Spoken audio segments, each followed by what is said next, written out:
magtitipid kayo, ipunin nyo na lang yan. Tapos ibili na lang nung talagang quality at winning line. Taon-taon, nanalo na rin tayo sa pooling, fundraise, nag-overall tayo. Ang kagandahan din, hanggang derby, nakakapagpa-overall na tayo tuloy-tuloy. Ginagamit ko ng mga produkto, yung mga gamot, ano siya, sa Rhea product. May ascorbic acid ako, may B-complex, B22 gumagamit din. Tapos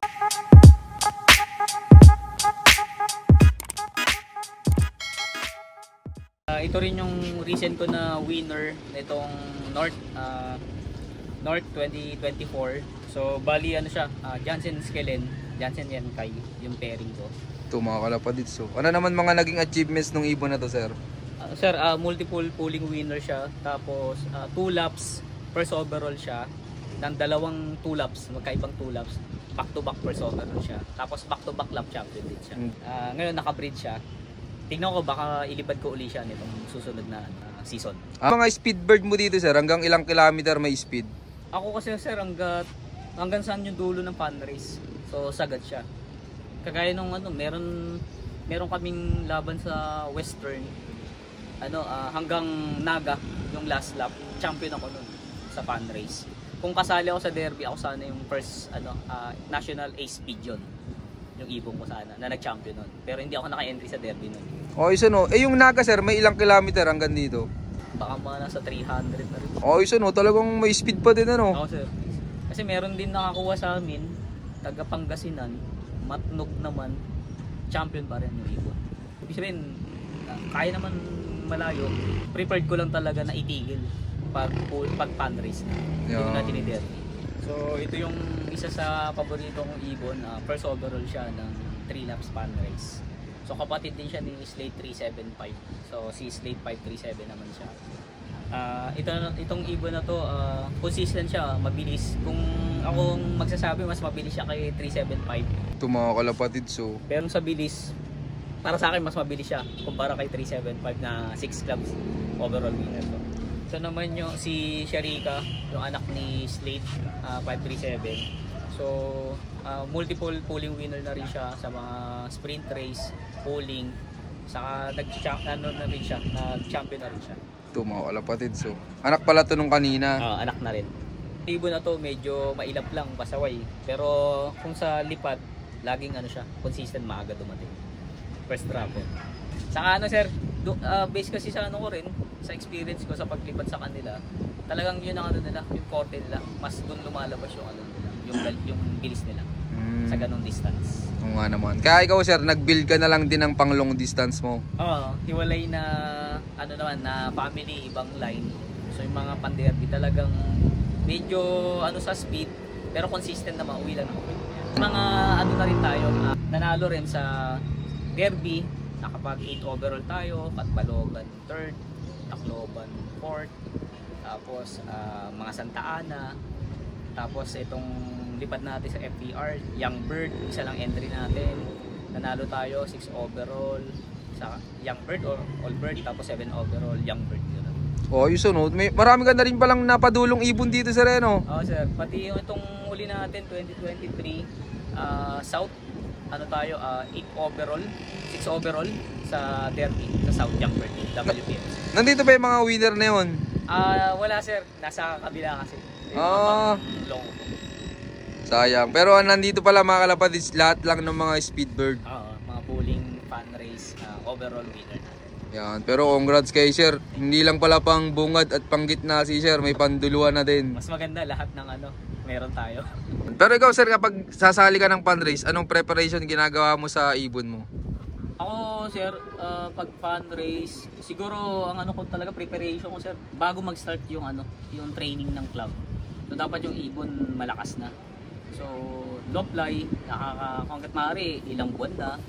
So para yung ibon yung baga malakas na. Tapos kung kaya nga may mapagsabayan, makapag-toss, para yung ibon hindi sila mabigla doon sa unang release na malayo para sa akin gusto ko yung gradual meron mo ng sanang toss kahit man lang sa malapit bago makapagsampa ng sa club, sa training.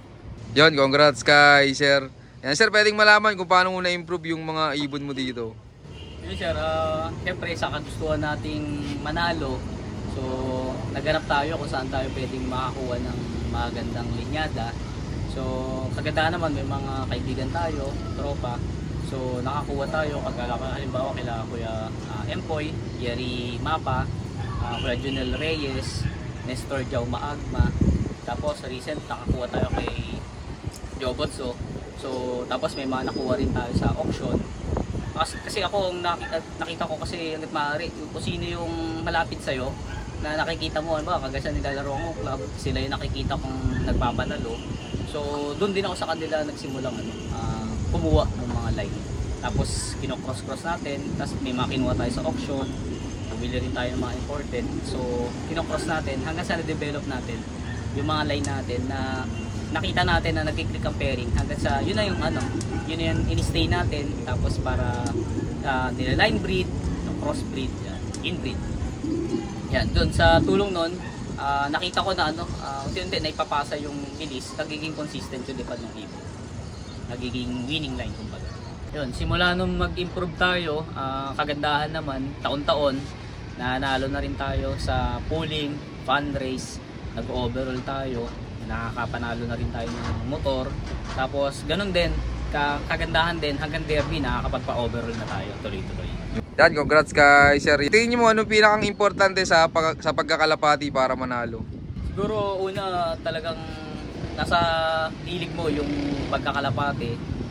Dedikado ka na manalo. So talagang manalo, improve yung lipad ng ibon mo. So importante, siyempre mag-invest ka sa loop. Dapat maganda yung loop mo. Tapos sakto yung dami ng ibon na alagaan mo doon sa espasyo ng loop mo.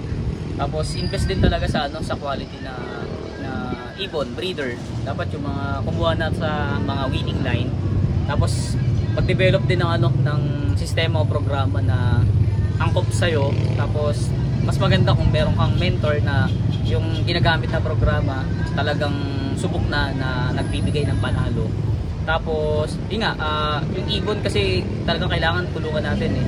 Kahit na winning line niya, kung hindi natin tutulungan, hindi mailalabas yung yung talagang potential ng ibon para manalo. So yun, formula siya.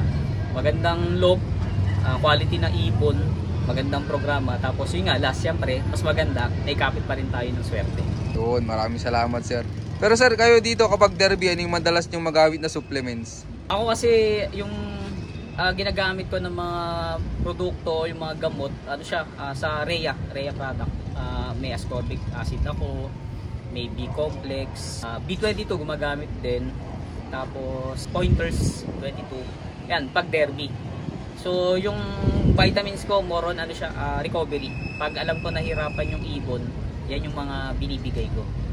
Pabaon, medyo siguro ang ko lang talaga sa pabaon, patuka. Mas nag-invest ako na yung katawan ng ibon. Medyo kumbaga sa malaki siya pero magaan. So nakukuha ko siya sa patuka saka sa paikot. Yun, maraming salamat po sir. Pero sir, ikaw anong mabibigay mong payo sa mga viewers natin dyan na hindi pa pinapalad sa karera? Siguro may papayo ko lang, kung gusto nyo talagang manalo, mag-invest kayo. Huwag nang magtipid. Kung magtitipid kayo, ipunin nyo na lang yan. Tapos ibili na lang nung talagang quality at winning line. Ganon din naman ng suma nun.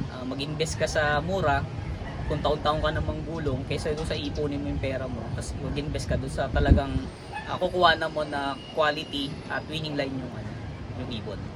Maraming salamat po sir. Yan sir, tingin mo gaano kasaya sa pagkakalapati? O kasi bata pala, mahilig na ako sa kalapati. So kami ng father ko ng brother ko talagang mahilig kami sa kalapati. So talaga iba yung saya na binibigay. Kumbaga sa ito yung passion ko talaga. So kumbaga sa hanggang pagtanda, dala-dala natin yan. Iba yung tuwa natin pag yung ibon natin dumarating, tapos makikita mo sa result, champion ka. So iba yung saya na dulot sa atin. Muli, ako si Yenkay Lop, Pigeon Pansir na Sampaloc, Manila, and I love this game. Yun, maraming salamat sa patuloy yung suporta mga kalapatid. At siyempre maraming salamat din kay sir sa pag-unlock na mapag-loop visit sa kanila. Ayan sir, baka pala may mga gusto kayong shoutout dyan. Yes, gusto ko i-shoutout yung mga katropa natin dito sa Sampaloc, kila JB Andaya, Jebo, John Daryl, mga kumpare ko, Alan Royo, JJ Cachero. Yan. Saka sa mentor ko, Nestor Jao Maagma, kila Kuya Junel Reyes, Jobotso, mga tropa natin sa Sampalo. Shoutout nga pala sa lahat ng tropa ko sa Eronimo Basketball. At shoutout kay Norman T. Kay Boss Norman T. Boss Norman T. Kay Sir Enchonggo. Enchonggo. Sa relatives namin sa Davao. Taga Davao. Mabadayas Davao. Thank you. Yun, shoutout sa inyo lahat at syempre shoutout din sa lahat ng mga patuloy na sumusuporta dyan at abangan nyo pa yung mga susunod kong Palop visits. So yun, keep watching and God bless you all. Thank you.